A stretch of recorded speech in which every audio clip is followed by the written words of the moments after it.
What is your culture of the belief? What is your culture of your stand? What is your culture of commitment? What is your persuasion? What is your conviction? What is your position? What will you do to fight and stand against all odds, to defy a system set up to deny you your right to freedom, rest, and peace?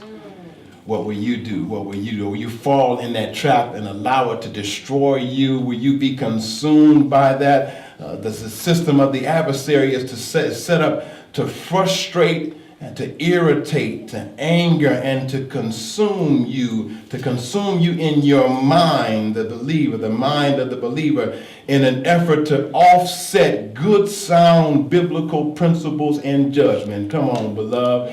Let's be honest. There's some stuff that gotten you mad as hell that you didn't even want to worry. You ain't worried about no Bible. You ain't heard about what pastor said, your grandmama. You ain't worried about nobody else. You just want to do what you needed to do. At the end of the day, there's some things that rose up in you as a result of what you were going through, that you were going to jump too quick and make a decision that was going to affect the rest of your life. How many of you have been there? How many of you have been there? You struggle with some stuff. You know you just got saved and you went around somebody, boy, that used to always push your button, and yeah, you realized that's how saved you were that day.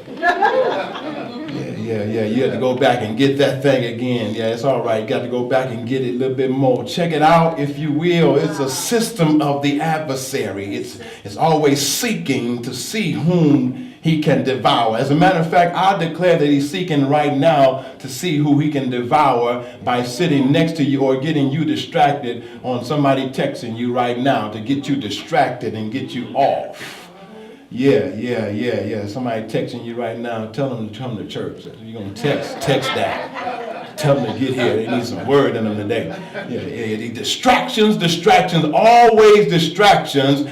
And here the psalmist speaks to us today, because if we're going to be fortified, concretized in our culture of rest in our mind, then we're going to have to understand it is the word of God that gives us a peace that passes all understanding. It is the word of God that keeps us. It is the word of God that constrains us. It is the word of God that keeps us focused and disciplined. It is the word of God that keeps me. Come on, let's walk in it. We got to walk in it. It's the word of God. It's the word of God that keeps us walking. Come on, Christia, circumspectly. I got to walk with a discipline. I got to walk with a definite move. I got to walk in this thing. It is the word of God that does it, and the enemy wants to snatch the word of God from you because it is the life that you need.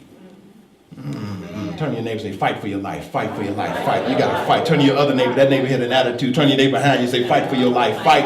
You got to fight. Who in here today came today to get a word that you can guard yourself up with so that you can fight for your life? Because I don't care how much word you get, how much prayer you pray, I don't care how many Bible classes you go to, the enemy is always after you. As a matter of fact, there's a big old bullseye on your back, on your side, on your front, on your head, on your feet, on your legs, on your knees. Yeah, you're on your knees doing some stuff you ain't got no business doing. There's a big old bullseye to try to get you off of where God would have you to be. Wow. Yeah. He wants to kill you. Anybody up in here today? He want to kill you dead, man. He want to kill you dead. Tell your neighbors to kill you dead. Yeah. He wants to kill you. And here's the problem, because a lot of us, we embrace the kill. There's an issue when you embrace the kill. There's an issue when you embrace the kill. Pastor telling you about this joker want to kill you, and you embrace the kill.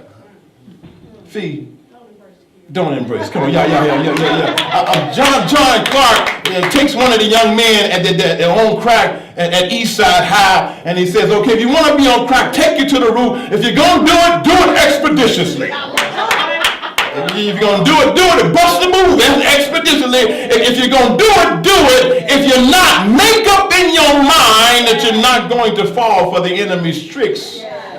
going to fall into this thing. Don't embrace the move. Don't embrace it. Don't embrace it, because God has so much more for you. And check it out, if you will. OMG, man, I tell you, I love it, because what God has planned for you, it falls on your family, and it falls on those that are around you. You ought to be more concerned about those that are around you even than you are about yourself. That's what the love of God is, to be concerned about others as well as yourself. And you want to make sure that you continue to do it in God's way. There is a culture of rest that the enemy is trying to do away with, that God desires to set in place. I need rest in my house. I need rest in my relationship.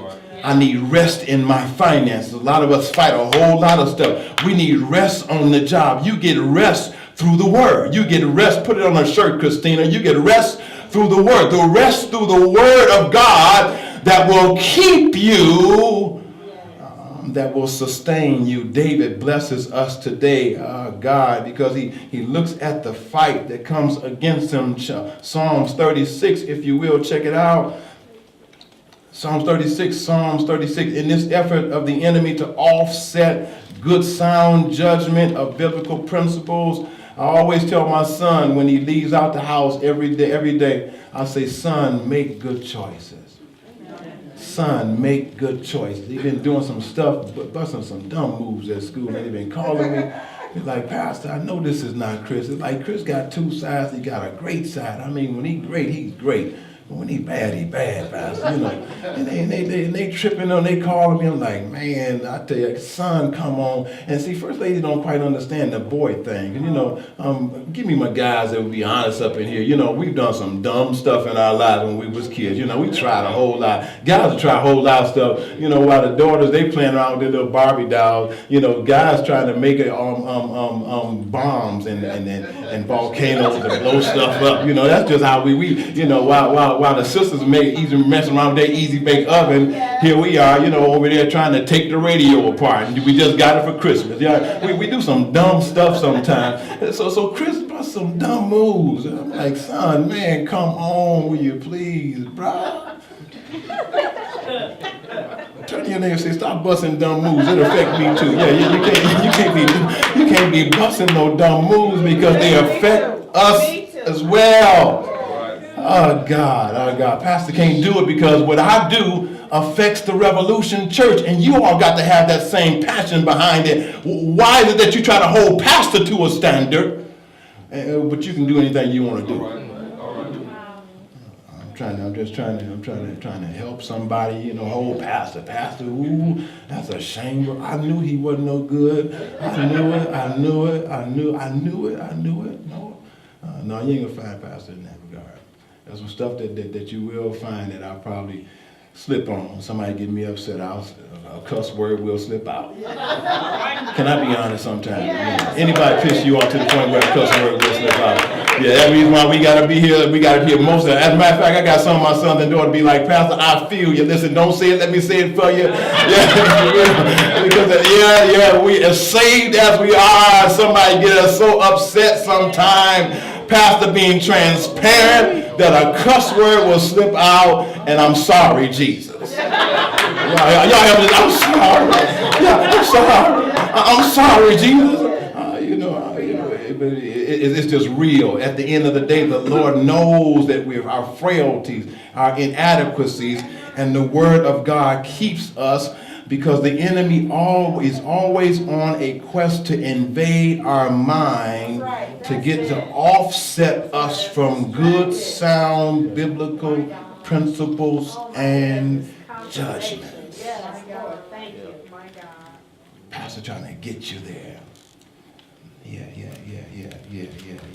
He desires to sift you like wheat. And the thing that you desire so much, daughter, you desire that man so much, and the Lord just exited a joker out of your life that wasn't no good for you. And because you're so desperate, you continue to give the enemy an indication of where he can get in on you, and in your desperation, instead of waiting on God. Trust the Lord. You done prayed for him already, right? If you done prayed for him already, why you got to keep on begging God? He heard you. Turn to your neighbor and say, God is not hard of hearing. Yeah. You still praying. I mean, you done went into a hoop, slipped into a prayer. Well, and praying and praying and praying and praying and praying. And let me just drop this on you for one moment. Even when you pray, it is a spirit realm where the enemy hears your prayer as well. He listens in on it. Now, there is a place where he is not allowed, and that is in the holies of holies. But we're just in the spirit realm, reading it in the book while we was doing a marathon, the Sisters Walk thing that we do every year. I was reading in a book that there's a spirit realm where the enemy hears, and he just sits by. And what is that you pray so frequently about that you ain't even trusting the Lord with? Let me go forward, if you will. But these things to offset us, to get us out of the mindset or the system to exercise good, sound biblical principles and judgment. Check it out. Psalms 36 tells us the backdrop of why David wrote Psalms 37. An oracle within my heart concerning the transgression of the wicked. The transgression of the wicked. There is no fear of God before his eyes, for he flatters himself, the wicked, he flatters himself in his own eyes when he finds out his iniquity and when he hates. The words of his mouth are wickedness and deceit. He has ceased to be wise and to do good. He devises wickedness on his bed. I mean, this cat go laying down at night, plotting stuff to devise and to try to mess up. Y'all do know that when the enemy desires to move, that the enemy needs a host or a hostess, don't you? Yeah, it's not the horns and the red suit with the long tail. The enemy needs a host or a hostess. Where you turn to your neighbor, at least 3 people, and tell them, don't host the enemy, baby. Don't host the enemy. Don't host the enemy. And check it out. When you don't get word in order to prevent the enemy in and to fight against the enemy's deceits, then you are a prime candidate to host the enemy. If you have no word, if you have no word, y'all help me say, if you have no word. If you have no word and you know it, clap your hands. Don't y'all clap, you better. You gotta have some word. You are a prime candidate to host the enemy if you don't have any word. Something got to be there. Something has to occupy space. Something. No two things can occupy the same place at the same time. The law of physics. So if there's something in a particular place, there's nothing that can be, there's something in this place right here where this podium is. There's nothing that can occupy this exact place at this time because this podium is here. Now, if I want to put something else in this place, this will have to be moved out of this place in order for something else to occupy this place. That's right. Real simple, y'all. Turn to your neighbor and say, it's real simple. And here's the issue. Yeah, we have nothing in place. It's you know what? It's better to have something in place. Something. A little something. Have a little something in place. And that's the thing that we need. Either we have the word in place, a little word in place, have nothing in place, or the wrong thing in place. What's your posture? And Pastor is trying to get us to understand all of these things because the culture of rest is centered around the Word of God that will continue to usher us into a peace and into a place of benefit, a place of blessing, a place of bliss, a place that's going to be kingdom. And that's where God desires for us to be. So David speaks and he utters. The psalmist utters. He writes this song to encourage not only himself, but to encourage you, the believer, as well, against the attacks of the enemy. Man, you need it. Anybody up in here need some word today that's going to keep you? You're going through some stuff right now in your life. Somebody you know you want to go get a pistol and pull the trigger on, or go and shout or stick them or do something. run them over with a car, do something, slice their tire, I don't know. Stop lying up in here. Y'all know y'all got some issues up here. Tell your neighbor, you got some issues too, baby. Yeah. Somebody you want to call, or somebody you want to text, XOXXOX, bleep.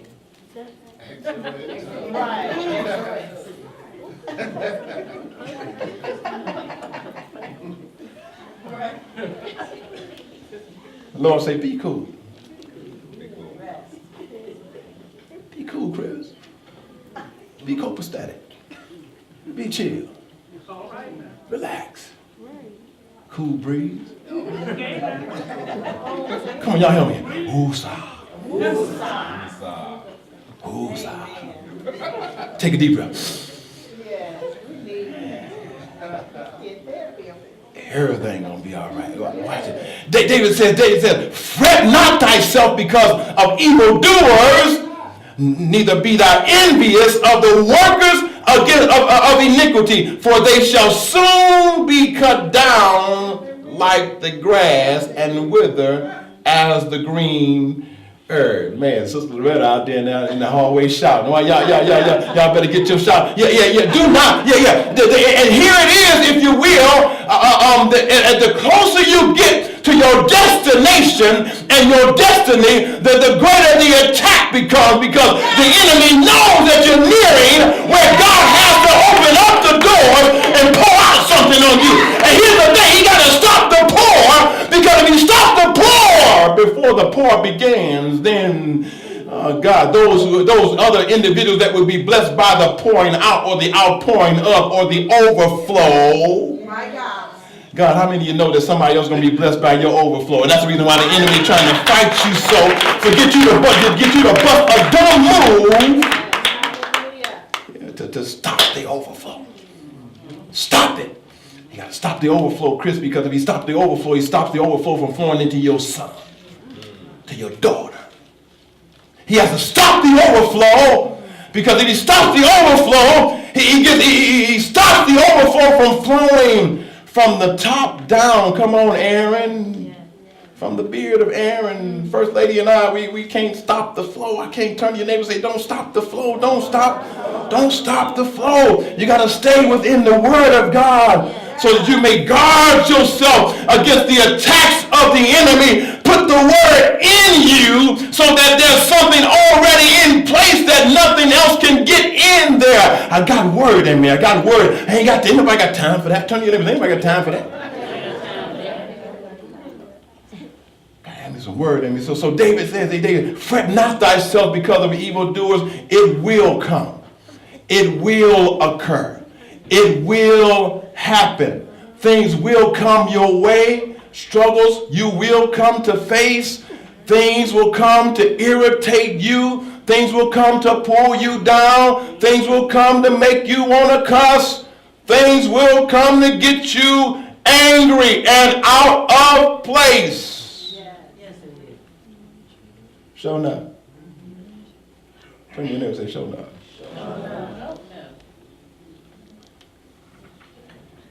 Fret not yourself. Am I talking to anybody in here today? Because you're dealing with whatever you're dealing with, and you need to know how to deal. He says, fret not yourself because of evildoers, because they shall soon be cut down as the green grass and wither away. Is going to die.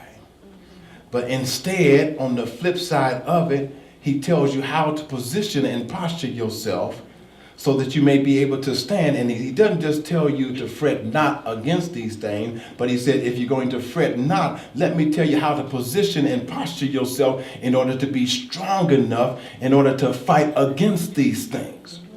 To fight against these things, beloved, you got to understand one thing that you have to have. The first thing that you have to have, verse 3, if you will, you got to learn how to trust in the Lord and do good. Dwell in the land and feed on God's faithfulness. Do I have anybody up in here that know that God is faithful? Yeah. If you know that God is faithful, then what's your issue with trusting God? You can even trust God when you can't trace him because you know that God is faithful. I got anybody up in here that know God is faithful and you can trust him even when you can't trace him because God is a faithful God. Man, God is faithful. Anybody up in here know what I'm talking about? Have you tried them for yourself? And yeah, you were at your last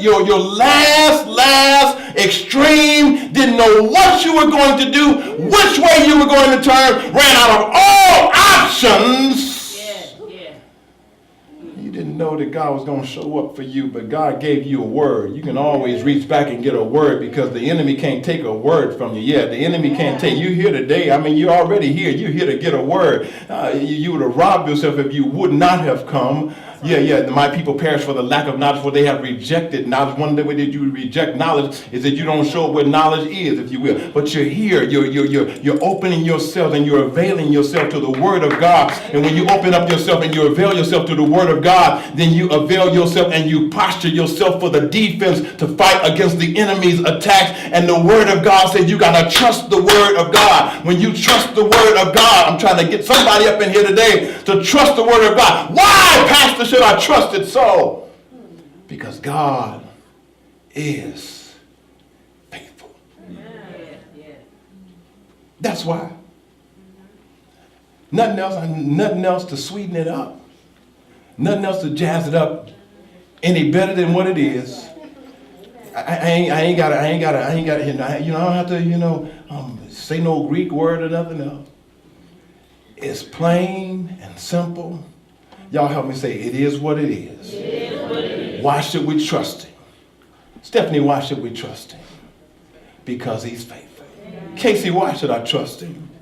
Because he's faithful. Because he's a faithful God. God will provide.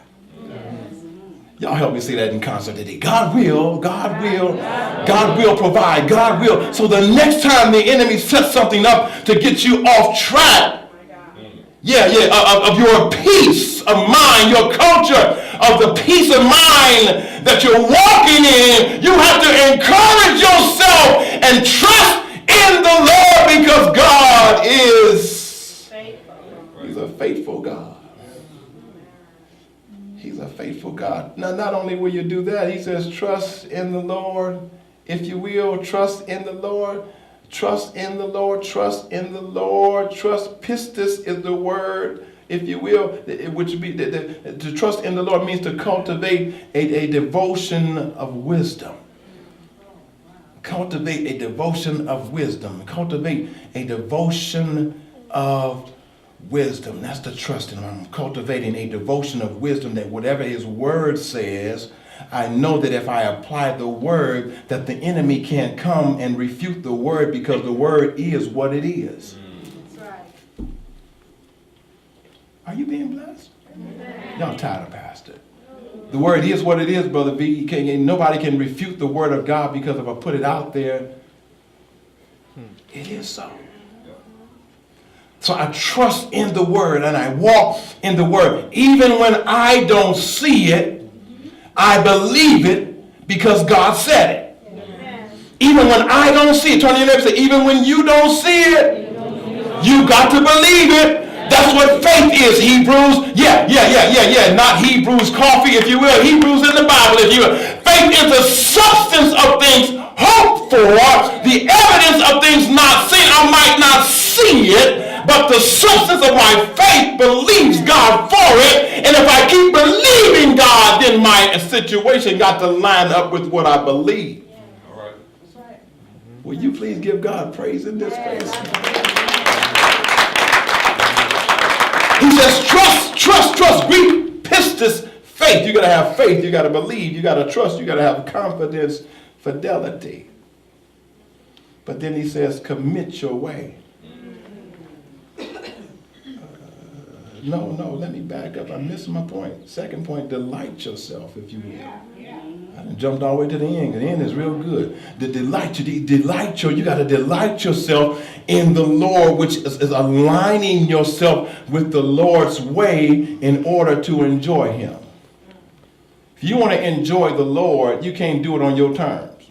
All right. If you want to enjoy Jesus, you align yourself with his way so that the benefit and the blessings can come to you the way that the Lord desires for them to come. Not through the back door, because again, Isaiah says, my ways are not your ways, my thoughts are not your thoughts. You need to understand, if you're going to please me, then you got to come to me on my terms, if you will. Now, I will accept you just as you are, janky, cranky, messed up, twisted, stained, all that stuff. You stink right now. Yeah, I'll accept you just as you are. But when you come my way, don't expect me to come to you and yield to what you are. You need to yield to me so I can make you better than what you need to be. I'll reintroduce you to yourself, as a matter of fact, and you need to understand that when I reintroduce you to yourself, you be the brand new individual, and all the potentiality of what you can become can start coming to pass because you're connected to the right one. Hallelujah. Anybody want to be connected to the right one today? Amen. Come on, give God praise. Give him praise. Give him praise. Give him praise. I trust, but I delight myself in the Lord. I align with the Lord's way in order to enjoy the benefits of the Word of God.